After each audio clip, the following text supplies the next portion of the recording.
मृत्यु के बाद शव को अकेला क्यों नहीं छोड़ा जाता?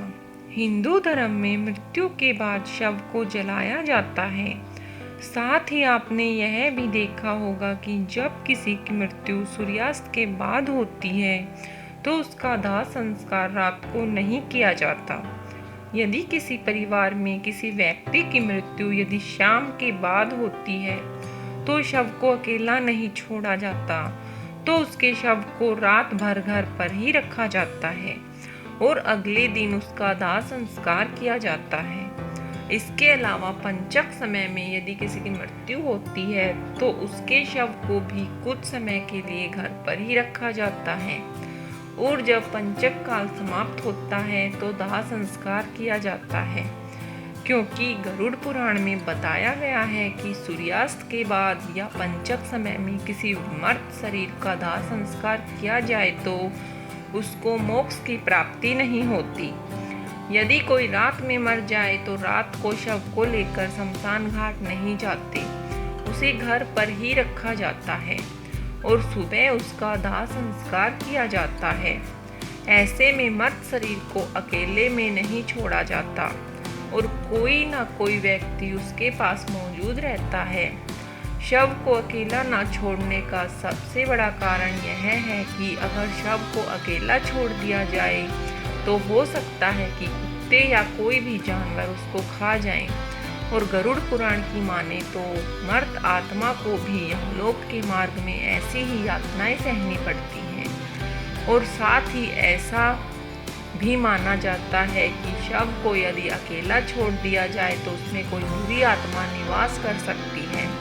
विष्णु जी बताते हैं यदि शव को अकेला छोड़ दिया जाए तो शरीर के आसपास भटक रही आत्मा प्रवेश कर जाती है, जिससे मर्त के साथ साथ उसके परिजनों को भी कई तरह के कष्ट भोगने पड़ते हैं। साथ ही शव को अकेला इसलिए भी नहीं छोड़ा जाता क्योंकि मरे हुए आदमी की आत्मा वहीं भटकती रहती है और अपने परिजनों को देखती रहती है।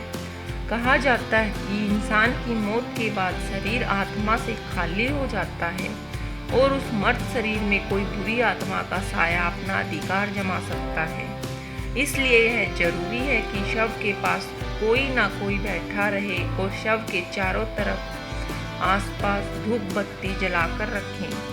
गरुड़ पुराण के अनुसार किसी की मृत्यु हो जाती है और उसकी कोई भी संतान उसके पास नहीं है, ऐसे समय पर भी शव को घर पर रखा जा सकता है जब तक कि उसका पुत्र या पुत्री वापस ना आ जाए, क्योंकि जब खुद की संतान उसको मर्त शरीर को मुखाग्नि नहीं देती तब तक उसका उद्धार नहीं हो पाता। ऐसा कहा जाता है कि वह यहीं भटकता रहता है। विष्णु जी बताते हैं कि सूर्यास्त के बाद यदि किसी मर्त शरीर को जला दिया जाए तथा अंतिम संस्कार कर दिया जाए तो उसका उद्धार नहीं हो पाता, तो वह मर्त आत्मा असुर, दानव अथवा राक्षस की योनि में जन्म लेती है, जहां उसे कई तरह के कष्ट सहने पड़ते हैं। और यही वजह है कि हिंदू धर्म में सायकाल होने के बाद अंतिम संस्कार नहीं किया जाता। दोस्तों, आपको यह जानकारी कैसी लगी? ऐसी जानकारी पाने के लिए लाइक करें, कमेंट करें, शेयर करें और मेरे चैनल को सब्सक्राइब करना ना भूलें। धन्यवाद।